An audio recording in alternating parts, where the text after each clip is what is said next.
Dalam konteks eskatologi, dalam konteks kedatangan Yesus, maka salib Kristus itu, pengorbanan Kristus itu bukan sekedar peristiwa penebusan dosa, tetapi peristiwa salib harus juga dilihat sebagai peristiwa lamaran Tuhan atau mempelai pria kepada gerejanya. Jadi mempelai perempuan itu adalah gereja Tuhan. Mempelai Kristus itu adalah saudara dan saya. Mari sama-sama katakan, saya adalah mempelai Kristus. Holy Spirit, Holy Spirit, break our walls down, set us free, Lord. Ya, kita akan lanjut sesi seminar kita. Ini adalah sesi yang kedua. Kita akan berbicara tentang akhir zaman. Pada kesempatan kemarin, minggu yang lalu, kita sudah berbicara tentang kepastian bahwa Tuhan Yesus itu pasti datang. Saudara suka atau enggak, saudara percaya atau tidak, itu tidak akan mempengaruhi janji Tuhan ataupun penggenapan kedatangan Tuhan Yesus yang kedua. Oleh karena itu, saat ini kita akan lanjutkan. Sekali lagi saya ingin menegaskan dalam setiap seminar ini, bahwa seminar ini bukan berbicara tentang kapan, hari, jam kedatangan Tuhan Yesus itu. Jadi kalau ada yang kemudian mereka-reka, oh Tuhan Yesus akan datang misalnya tahun 2025. Saya ingin katakan udah pasti gak akan terjadi. Kenapa? Karena Tuhan bilang hari dan tanggalnya gak ada yang tahu. Kairos dan kronosnya nggak ada yang tahu, cuma Tuhan yang tahu. Oleh karena itu saudara, kita akan berbicara tentang tanda-tanda kedatangan Tuhan Yesus. Pak, kenapa sih kita harus bicara tentang tanda-tanda kedatangan Tuhan Yesus? Apa perlunya membicarakan tentang tanda-tanda kedatangan Tuhan Yesus ini? Apa perlunya kita membicarakan tentang tanda-tanda zaman ini? Mari kita lihat dulu, seberapa penting kita mempelajari tanda-tanda kedatangan Tuhan yang kedua. Mari kita lihat dalam Injil Lukas pasal 12 ayat 54 sampai 56. Lukas pasal 12 ayat 54 sampai 56, firman Tuhan berkata begini. Yesus berkata pula kepada orang banyak, apabila kamu melihat awan naik di sebelah barat, segera kamu berkata akan datang hujan. Dan hal itu memang terjadi. Dan apabila kamu melihat angin selatan bertiup, kamu berkata hari akan panas terik. Dan hal itu memang apa? Terjadi. Hai orang-orang munafik, rupa bumi dan langit kamu tahu menilainya. Mengapakah kamu tidak dapat menilai zaman ini? Jadi Tuhan Yesus kemudian memberi peringatan bahwa kalau kamu itu tahu akan tanda datangnya hujan, kamu tahu akan tanda datangnya musim hujan, tahu datangnya musim kemarau, tahu tanda-tanda di langit, tahu tanda-tanda di bumi. Tapi kenapa tanda-tanda kedatangan Tuhan atau tanda-tanda akhir zaman kamu itu nggak mau tahu? Bukan nggak tahu saudara. Jadi permasalahannya ini bukan tahu atau nggak tahu. Pasti tahu tanda hujan aja tahu kok. Tapi nggak mau tahu. Saudara, berapa banyak kemudian kalau kita bicara tentang akhir zaman, orang-orang kemudian bilang begini, akhir zaman lagi, akhir zaman lagi, akhir zaman lagi, akhir zaman lagi. Bosan bicaranya akhir zaman, nggak selesai-selesai dari zaman dulu sampai sekarang, akhir zaman ini nggak kelar-kelar gitu. Tuhan Yesus sudah memperingatkan loh. Bahwa apa? Kalau kita mengadakan akhir zaman sebagai hamba Tuhan, tanggung jawab saya sekali lagi hanya menyampaikan. Mengenai saudara kemudian percaya atau tidak, mengenai kemudian saudara kemudian termotivasi dengan hal ini, saudara kemudian melihat hal-hal ini, mau belajar tentang hal-hal ini, itu urusan lain. Karena itu Pastor Doni sebagai gembala home ministry itu berkali-kali mengatakan kita itu menjalankan kehendak Tuhan. Kita tidak pernah kemudian menghitung kuantitas, tapi kita lebih kepada tanggung jawab sebagai panggilan kita sebagai hamba-hamba Tuhan. Sebagai orang-orang percaya kita sampaikan sudah. Bukankah firman Tuhan berkata bahwa beritakan Injil baik tidak baik keadaanmu? Betul saudara? Paulus kemudian berkata, terkutuklah aku kalau aku tidak memberitakan Injil. Kalau hamba Tuhan berhenti memberitakan Injil, ini bahaya saudara. Karena itu sebagai hamba Tuhan kami hanya kemudian menyampaikan.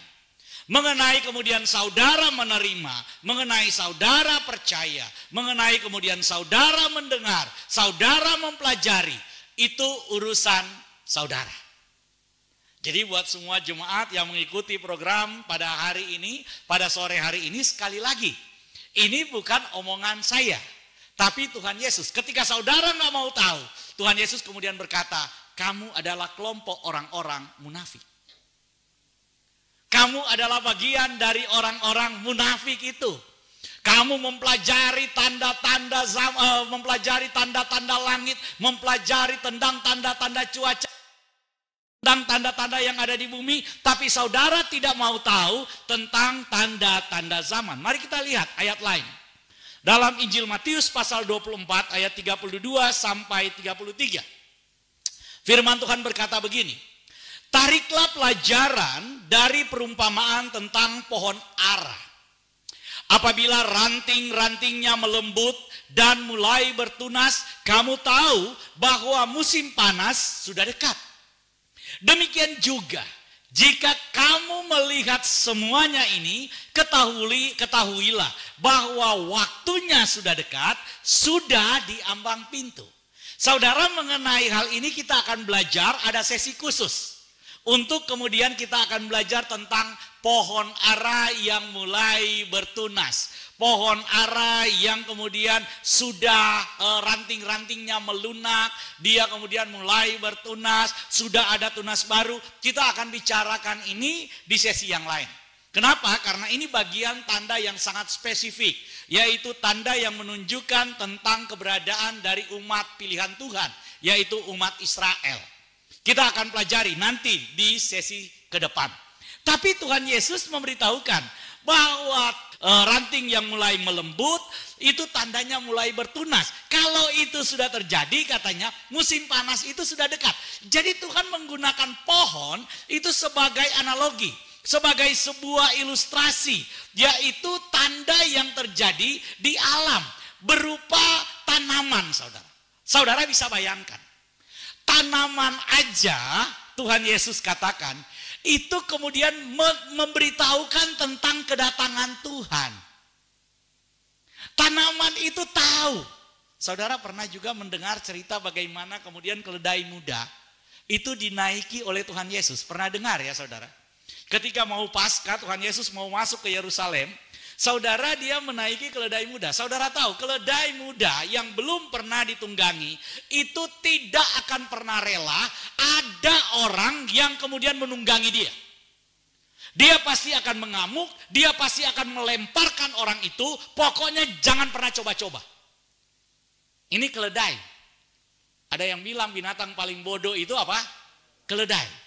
Tapi ketika Yesus naik, binatang yang saudara bilang paling bodoh, itu mengenal siapa Tuhannya. Karena itu dia nggak berontak. Saudara keledai atau lebih dari keledai? Atau ada di bawah keledai? Kalau kemudian kita merasa bahwa kita manusia, kepinterannya lebih dari kepala keledai, masa kita nggak tahu siapa Tuhan kita? Masa kita nggak tahu firman yang disampaikan oleh Tuhan kita? Oleh karena itu Tuhan menggunakan ilustrasi pohon saudara. Pohon ini adalah tanaman. Tapi tanaman bisa menceritakan tentang tanda zaman.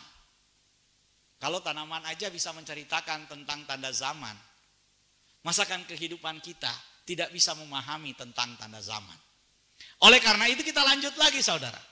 Dalam Injil Lukas pasal 21 ayat 33 sampai 34.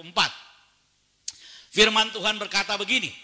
Langit dan bumi akan berlalu tetapi perkataanku tidak akan apa? Berlalu. Yesus menegaskan bahwa langit dan bumi ini boleh lenyap. Tetapi firman yang keluar dari mulut Tuhan itu tidak akan pernah lenyap sampai itu tergenapi. Jadi apa maksudnya? Maksudnya apa yang dikatakan oleh Yesus yang kita bicarakan tadi dan kita bicarakan pada minggu yang lalu tentang kedatangannya, tentang kepastian dia akan datang, itu pasti terjadi. Dunia ini boleh berlalu, tapi sebelum penggenapan firman Tuhan itu terjadi, dunia ini nggak akan berlalu. Saudara percaya itu? Amin.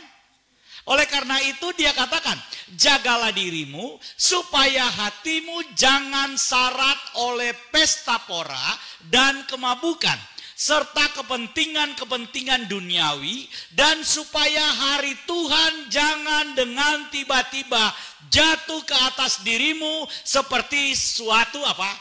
Jerat. Tuhan Yesus memperingatkan bahwa kita di akhir zaman ini jangan lagi kemudian cara hidupnya seperti zaman Nuh. Jadi saudara bisa bayangkan, tapi firman Tuhan memperingatkan kita supaya di akhir zaman ini kita berhenti pesta pora, kita berhenti mabuk-mabuk. Jangan kemudian saudara bilang, oh enggak apa-apa pendeta, cuma satu sloki for tambah darah. Kenapa saudara? Berhenti mabuk-mabukan serta kepentingan duniawi. Saudara, kita boleh memikirkan kehidupan kita di dunia ini, iya. Tapi firman Tuhan bilang, jangan kehidupan kita isi semuanya dengan urusan-urusan duniawi, sampai kita tidak peduli lagi, tidak mau tahu lagi tentang kehidupan kerohanian kita, tidak mau tahu lagi tentang kehidupan di akhir zaman ini. Kalau itu yang terjadi, firman Tuhan katakan, hari Tuhan jangan dengan tiba-tiba jatuh ke atas dirimu seperti apa? Satu jerat. Kenapa? Karena ada rujukannya. Injil Matius pasal 24 ayat 32 sampai 33, firman Tuhan bilang begini. Sebab sebagaimana halnya pada zaman Nuh, demikian pula halnya kelak pada kedatangan Anak Manusia. Jadi Tuhan mengumpamakan kehidupan generasi pada zaman sekarang ini atau pada akhir zaman ini itu nggak jauh beda dengan kehidupan generasi pada zaman Nuh. Nggak bedanya apa? Dikatakan ayat 38. Sebab sebagaimana mereka pada zaman sebelum air bah itu makan dan minum. Saudara perhatikan. Tuhan menggunakan kata makan dan minum. Sebelumnya Tuhan kemudian menggunakan kata pesta pora dan kemabukan. Jadi konteks makan di sini adalah pesta pora. Saudara tahu pesta pora maksudnya apa? Pesta pora itu apa ya?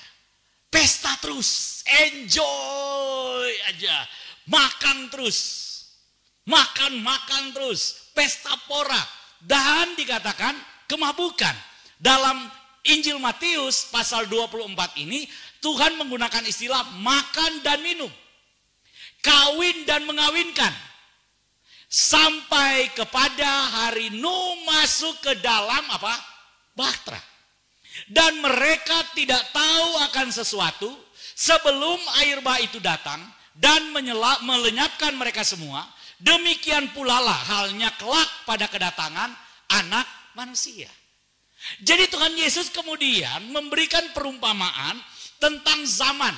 Zaman sekarang atau zaman akhir zaman ini itu nggak jauh beda karakteristik orang-orangnya, karakteristik jemaatnya, karakteristik manusianya dengan manusia pada zaman Nuh. Yaitu apa? Pesta pora, makan dan minum, terus-terusan, mabuk-mabukan. Mari kita lihat saudara. Saudara, kalau kemudian kita perhatikan, ada dua kisah di dalam Alkitab, di dalam firman Tuhan yang berhubungan dengan akhir zaman yang dikutip langsung oleh kitab Perjanjian Baru. Ulang ya. Yang dikutip langsung oleh Perjanjian Baru. Yaitu yang pertama, cara hidup orang-orang zaman Nuh di dalam Injil Matius tadi kita sudah baca. Kemudian yang kedua, roh-roh yang mempengaruhi kehidupan pada zaman Nuh. Jadi ada dua. Yang pertama cara hidup, yang kemudian roh yang mengendalikan kehidupan orang-orang pada zaman Nuh. Firman Tuhan bilang bahwa pada zaman Nuh nggak ada jauh beda dengan akhir zaman. Jadi cara hidup orang yang ada di akhir zaman ini nggak jauh beda dengan cara hidup orang pada zaman Nuh. Tapi ada roh yang sama juga yang mengendalikan orang-orang yang hidup pada akhir zaman dengan orang-orang yang hidup pada zaman Nuh. Apa itu? Mari kita perhatikan saudara. Kita baca dulu 1 Petrus 3 ayat 18 sampai 19. Sebab juga Kristus telah mati sekali untuk segala dosa kita, yang ia yang benar untuk orang-orang yang tidak benar, supaya ia membawa kita kepada Elohim. Ia yang telah dibunuh dalam keadaannya sebagai manusia, tetapi yang telah dibangkitkan menurut apa? Roh. Saudara perhatikan. Perhatikan baik-baik. Yesus dibunuh di atas kayu salib, keadaannya sebagai apa saudara? Sebagai apa? Manusia. Tapi dia bangkit menurut apa? Nah ini penting. Yesus yang kemudian firman mengambil rupa manusia, itu manusia sejati. Tetapi identitas dia yang lahir bukan dari benih manusia, yang lahir bukan dari benih laki-laki, dia lahir dari benih Roh Kudus, itu tidak bisa dikenosis. Itu tidak bisa ditanggalkan identitas dia. Yesus itu lahir dari Roh Kudus. Oleh karena itu, walaupun dia mengambil rupa manusia, daging manusia, betul-betul manusia, dia mati, firman Tuhan katakan sebagai manusia. Tapi dia pasti bangkit, kenapa? Karena genetik ilahi dia, gak mungkin itu mati. Oleh karena itu dikatakan dia bangkit menurut apa? Roh. Kalau Yesus itu cuma manusia biasa, bagaimana mungkin roh itu membangkitkan dia langsung? Saudara, berapa banyak kemudian keluarga kita yang mati? Mereka manusia biasa atau bukan? Nah kalau mereka manusia biasa, ada nggak yang sudah bangkit? Nggak ada saudara. Hanya manusia ilahi yang pasti dibangkitkan. Oleh karena itu, Yesus itu bangkit. Ini ayatnya bilang begitu. Dan di dalam roh itu juga, ia pergi memberitakan Injil. Saudara, kata memberitakan Injil, saya tulis warna merah. Kenapa? Karena sebenarnya ini bukan memberitakan Injil, tapi memproklamirkan kemenangannya kepada roh-roh yang ada di dalam penjara. Siapa roh-roh yang ada di dalam penjara itu, saudara? Kalau kita baca selanjutnya, itu adalah orang-orang pada zaman Nuh. Nah, karena itu mari kita lihat karakteristik orang-orang pada zaman Nuh. Pada zaman Nuh ada kemudian pribadi-pribadi atau makhluk-makhluk yang kemudian disebut Nephilim. Nephilim ini kemudian adalah orang-orang yang dipercaya adalah hasil dari perkawinan campuran. Karena itu mereka ini adalah raksasa-raksasa. Ini adalah Nephilim, saudara. Kemudian selanjutnya ada Giborim. Giborim ini dikenal sebagai penakluk-penakluk. Nah, Nimrod adalah bagian dari Giborim. Saudara pernah baca yang membangun Menara Babel, kemudian yang berkuasa itu di daerah Sumerian, Akadian, itu adalah Nimrod. Dia adalah raja atau penakluk pertama atau imperialis pertama. Karena itu kemudian dalam Alkitab dia dijelaskan Nimrod seperti pemburu. Pemburu di situ sebenarnya penakluk. Orang yang kemudian menaklukkan wilayah-wilayah di sekitarnya. Dialah Nimrod. Selanjutnya ada Anakim. Anakim ini dikenal juga dengan orang enak. Orang Kanaan itu banyak orang-orang enak. Nah, orang enak ini adalah Anakim. Kemudian saudara, selain kemudian ada makhluk fisik di sana juga pada zaman Nuh, ada roh yang berkuasa, yaitu Refahim atau Refahim. Refahim ini biasanya, saudara tahu Rafa? Yehova Rafa. Dia penyembuh. Tapi spirit kematian ini juga memberikan penyembuhan. Jadi ini ada kota, namanya kota Refahim. Refahim ini kota-kotanya itu dikuasai oleh dukun-dukun penyembuh. Karena itu mereka berkembang pesat. Jadi ada spirit. Kalau misalnya ada orang sakit, itu dibawa kepada dukun, kemudian disembuhin oleh dukun-dukun itu bukan dokter, ini dukun. Kita sedang berbicara tentang spirit.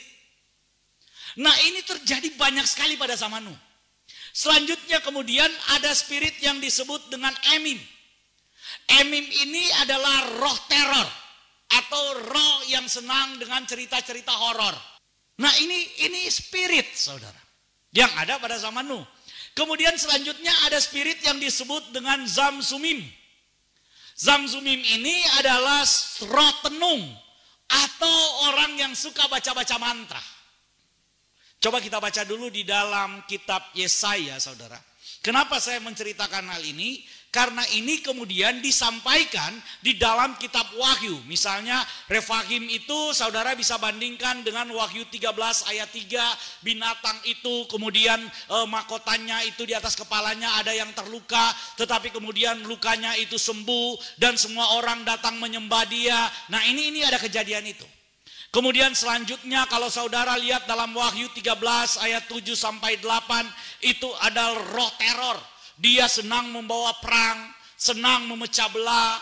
Kalau tempat saudara mulai ada spirit teror, spirit yang kemudian nakut-nakutin, spirit yang kemudian memecah belah. Kalau nggak lakukan ini akan masuk neraka, nggak lakukan ini. Hati-hati, jangan-jangan spiritnya emim. Teror, kenapa? Karena kalau spirit dari Tuhan, Roh Kudus itu pasti membawa damai sejahtera. Walaupun Roh Kudus itu menegur. Tapi kalau kemudian damai sejahtera nggak ada, yang ada intimidasi, yang ada ketakutan, waduh. Ini dipertanyakan. Ini Roh Kudus atau jangan-jangan emim. Spirit teror. Sebentar-sebentar yang diomongin neraka. Nggak lakukan ini, masuk neraka lu. Lu kena kutuk lu. Ya ampun. Mati lu. Nah, ini bahaya nih. Ini jangan-jangan emim. Kan gitu saudara. Karena itu kita harus belajar tentang tanda-tanda zaman ini. Karena firman Tuhan bilang, apa yang terjadi pada zaman Nuh, itu juga akan ada tanda-tandanya pada zaman akhir zaman ini. Spirit itu kembali lagi, berkeliaran lagi.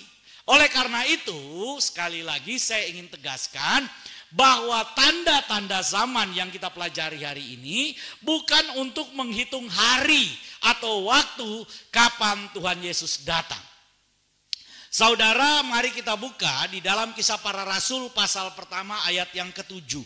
Firman Tuhan berkata begini, engkau tidak perlu mengetahui masa dan waktunya yang ditetapkan Bapa sendiri menurut kuasanya. Ada dua kata yang digunakan di sana, yaitu kata kronos dan kata kairos. Nah kata kronos ini merujuk kepada urutan waktu atau kronologi waktu. Sedangkan kata kairos itu menunjukkan kepada waktu yang pasti atau saat yang tepat. Jadi tanknya kapan? Enggak. Kronosnya apa? Oh nanti akan terjadi pada saat Sukot, nanti akan terjadi pada saat apa kemarin, pada saat Yom Kippur. Enggak. Kronosnya pun enggak. Jangan kemudian kita menghitung kronosnya. Jangan kita mencari tahu kronosnya. Oleh karena itu saudara, pada Matius pasal 24 ayat 36 firman Tuhan berkata begini. Tetapi tentang hari dan saat itu tidak seorang pun yang tahu, malaikat-malaikat di sorga tidak, dan anak pun tidak, hanya Bapa sendiri. Tanya apa? Kenapa? Sekali lagi kita baca sama-sama. Tanya kenapa? Kenapa Yesus tidak tahu kapan dia akan datang kembali? Kenapa Yesus yang mau datang kok nggak tahu kapan dia datang? Nggak ada perkara yang tidak mungkin buat Tuhan. Tapi kenapa Yesus tidak tahu kapan dia datang kembali? Kenapa hanya Bapa yang tahu hari kedatangan Tuhan itu? Kenapa saudara? Saya kemudian menegaskan ini karena ada orang yang berkata dari Injil Matius pasal 24 ayat 36, mereka kemudian berkata bahwa Yesus derajatnya lebih rendah dari Bapa. Kenapa? Karena Yesus aja nggak tahu. Bapa yang tahu. Kalau Yesus nggak tahu berarti Yesus bukan maha tahu.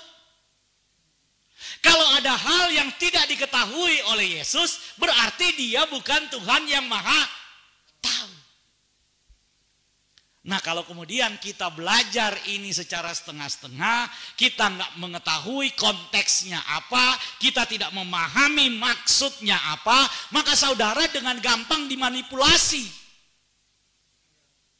Pemahaman firman saudara gampang diarahkan. Saudara, pada minggu yang lalu saya sudah memberitahukan bahwa bagi orang percaya, kedatangan Yesus itu adalah dia datang kedua kali sebagai mempelai laki-laki menjemput mempelai perempuan, yaitu apa? Gereja Tuhan. Jadi mempelai perempuan itu adalah gereja Tuhan. Mempelai Kristus itu adalah saudara dan saya. Mari sama-sama katakan, saya adalah mempelai Kristus. Amin, saudara. Kita percaya bahwa kita adalah mempelai Kristus. Nah, ketika Yesus bicara di dalam Injil Matius tadi bahwa dia akan datang kembali, cuma Bapa yang tahu, konteksnya itu harus dipahami sebagai mempelai Kristus. Dan begini ceritanya di dalam budaya Yudaism, dalam budaya Yahudi, saudara harus tahu bahwa yang mengawinkan anak itu adalah bapak. Kapan tanggal perkawinan itu yang tentuin bapak.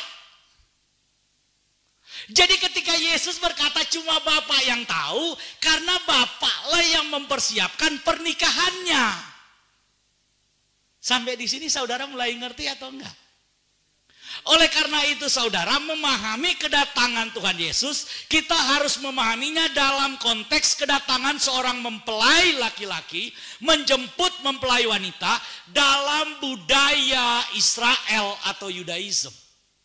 Nah saudara, di dalam budaya Yudaism itu pernikahan itu dibagi dalam dua tahapan. Yang pertama yang disebut dengan kidusin atau erusin. Dan kedua apa yang disebut dengan nisuin. Ini di dalam budaya Yahudi. Saudara pernah dengar nggak cerita? Ketika kemudian Yusuf tahu bahwa Maria itu sudah hamil, sudah mengandung. Maka dikatakan oleh firman Tuhan bahwa Yusuf akan menceraikan apa? Secara diam-diam.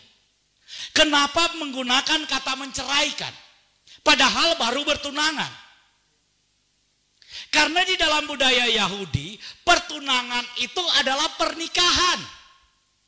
Itu sudah menikah dalam tahapan yang pertama. Sudah menikah tapi belum diresepsikan. Kira-kira begitu kalau kita bicara dalam konteks sekarang. Saya coba bawa konteksnya walaupun kurang terlalu tepat.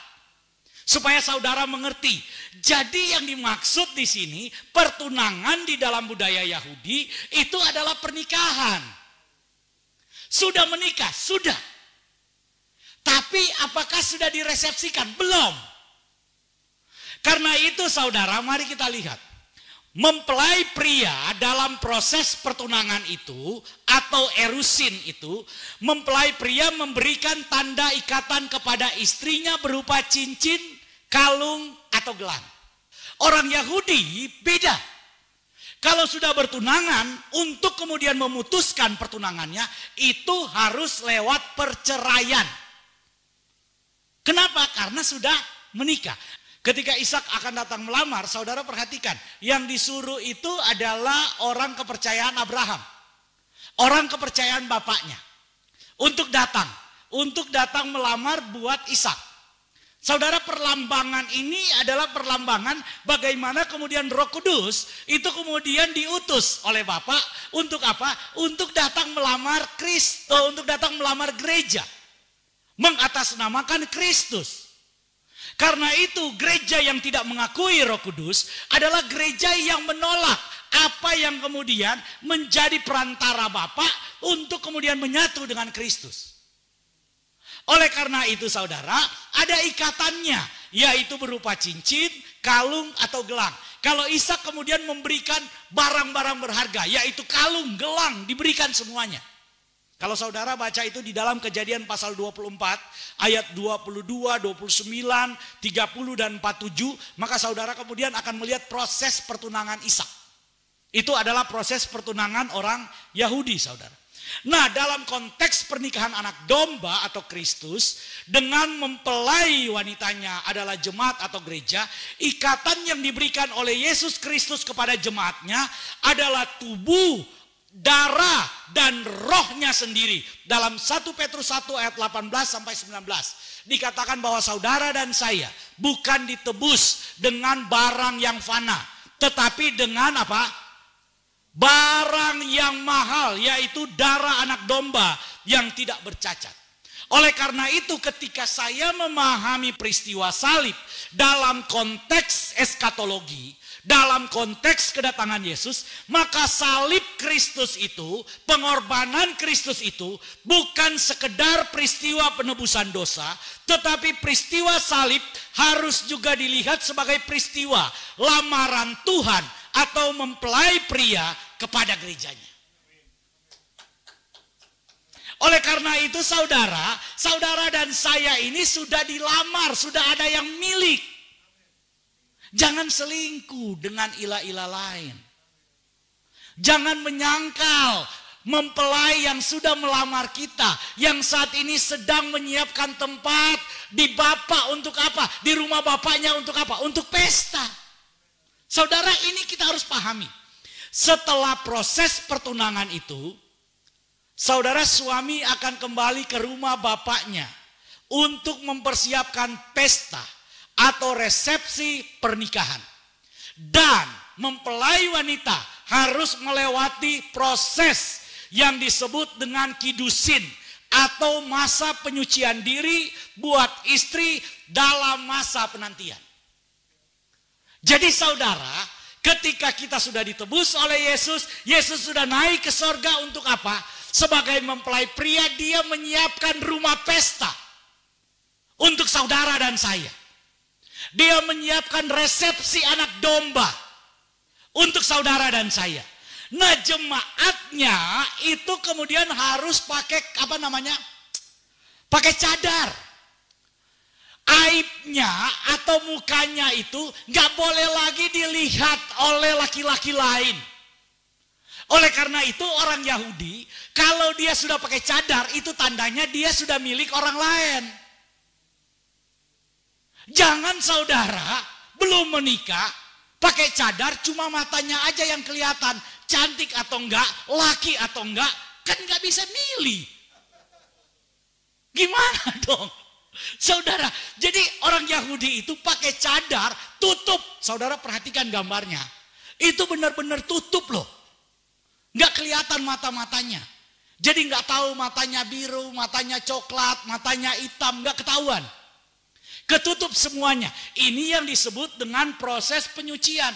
Gereja pun ketika Kristus sedang mempersiapkan tempat di sorga, maka gereja di dunia ini, kita yang hidup di dunia ini, kita harus hidup kudus. Hidup kudus untuk siapa? Untuk mempelai laki-lakinya. Tapi bukan hidup kudus untuk sampai di sorga, enggak. Kita hidup kudus untuk apa? Untuk menjaga kekudusan karena kita sudah milik orang lain. Itulah kekudusan kita. Karena itu kata kados itu dipahami, dipisahkan, dibedakan. Kenapa? Karena kita adalah gereja, kita adalah mempelai. Jadi kalau saudara kemudian bicara kudus untuk mencapai level ilahi, itu sesat. Kita hidup kudus, menjaga kekudusan karena saudara ini sudah istri orang. Masa istri orang kemudian ngelirik kiri kanan, kan gitu. Masa istri orang kemudian obral aurat kemana-mana, kan gak boleh. Hidup di dunia aja begitu kan.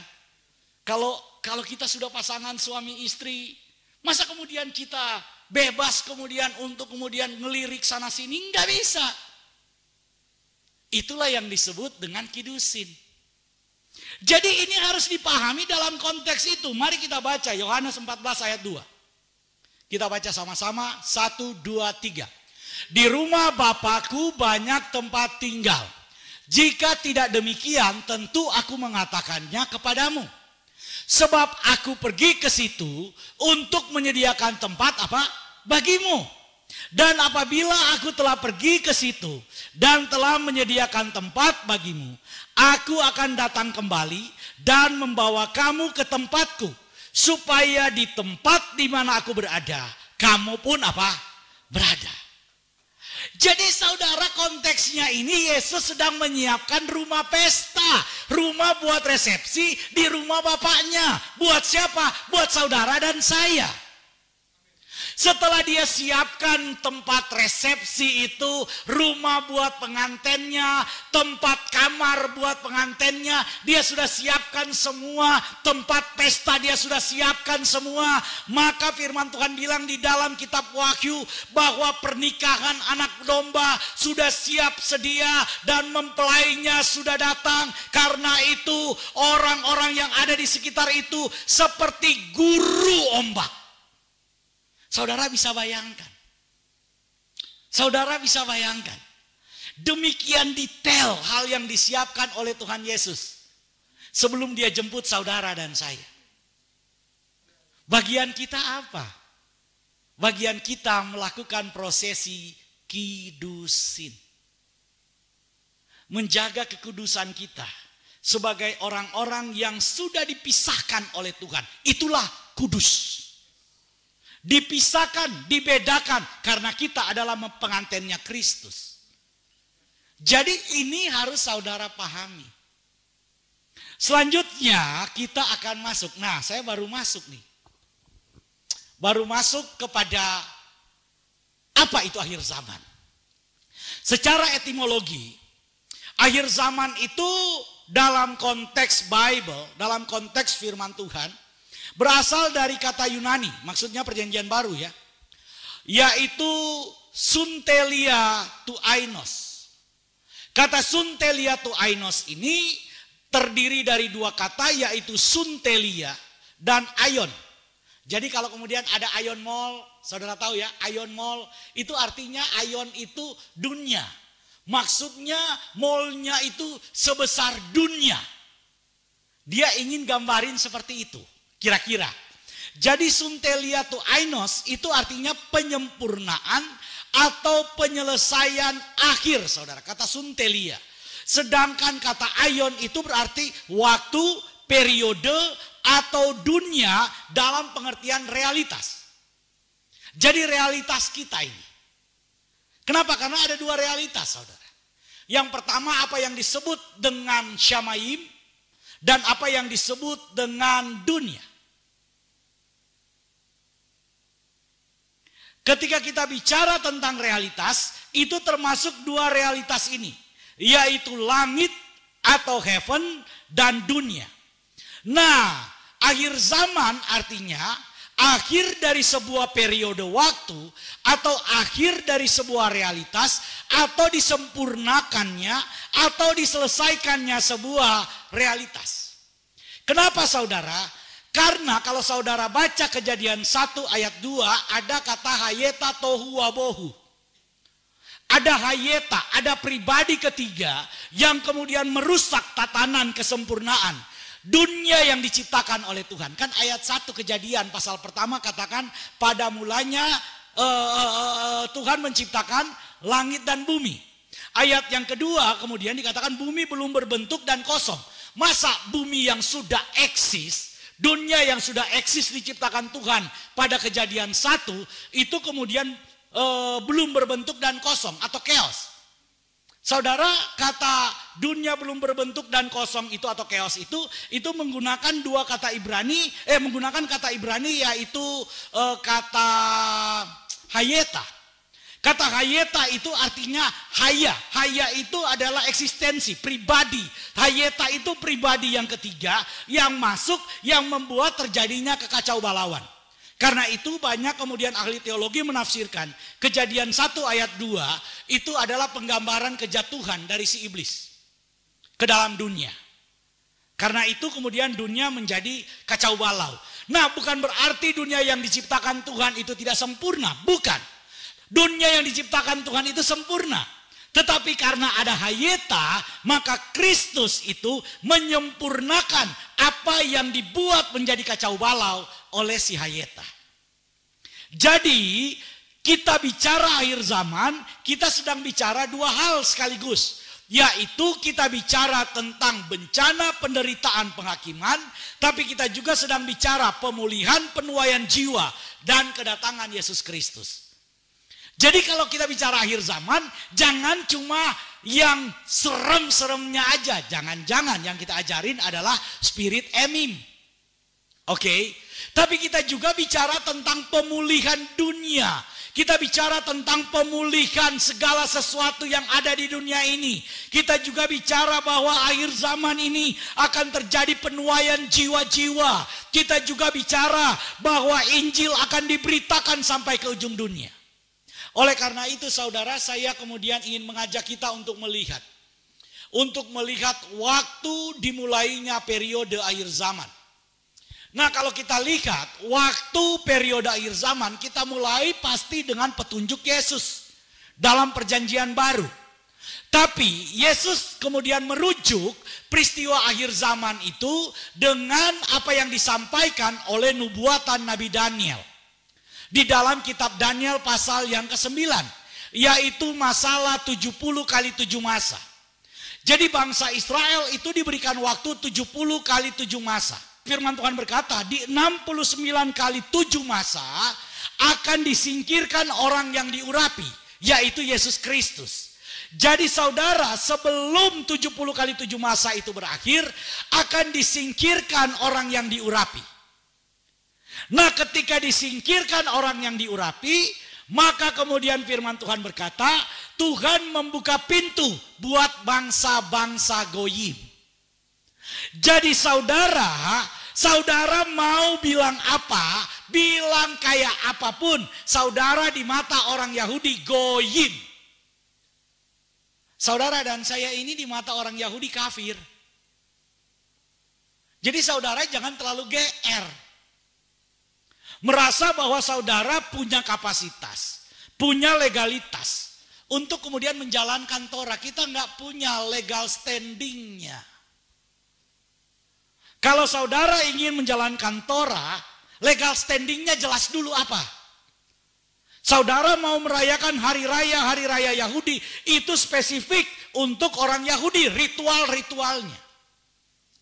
Kita kemudian mengenal hari-hari raya itu sebagai bagian dari bagaimana penggenapan Kristus, dari edukasi, dari pengetahuan kita terhadap firman Tuhan, bahwa apa yang dulunya bayang-bayang itu digenapi oleh Kristus.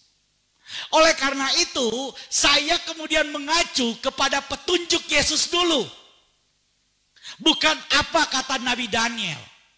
Tapi cantelannya adalah Yesus. Karena saudara dan saya tanpa Yesus, kita nggak punya legal standing di mata sorga.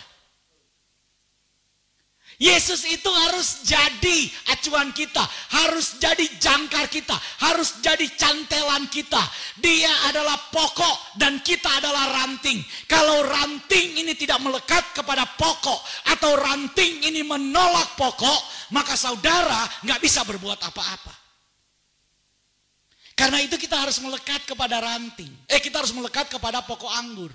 Supaya apa? Supaya kita bisa berbuah banyak rantingnya. Tapi ketika berbuah, gak bisa dikatakan bahwa itu buah rantingnya. Itu dikatakan buah pokoknya, buah pokok anggur. Itu bukan buah ranting anggur.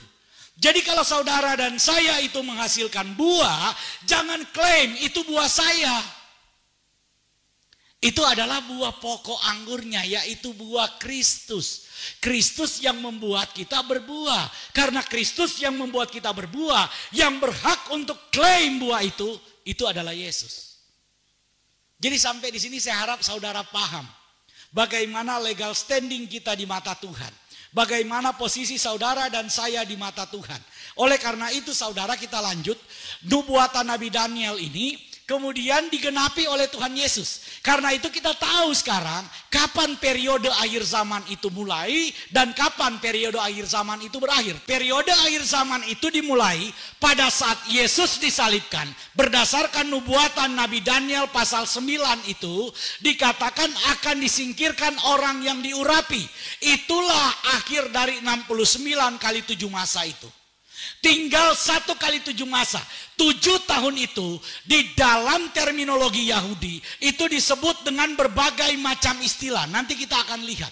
Tapi akhir zaman itu dimulai sejak Yesus disalibkan sampai nanti Yesus akan datang menginjakan kaki di bumi. Bukan dia datang di awan-awan.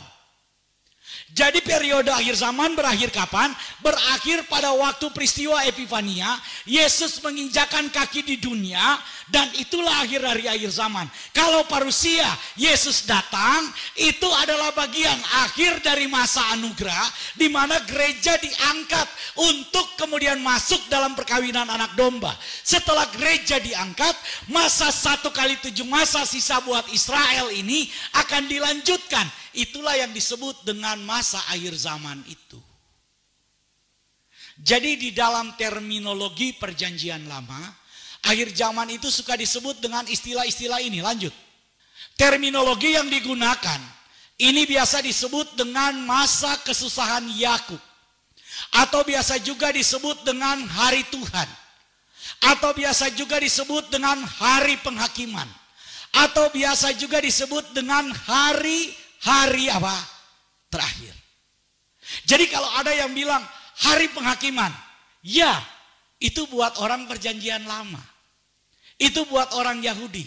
Tapi buat kita gereja, kita sudah diangkat. Masa anugerah itu sudah dicabut. Sudah dibawa ke sorga. Sehingga yang ada di dunia ini, sisa 1 kali 7 tahun, itulah yang disebut dengan masa antikristus.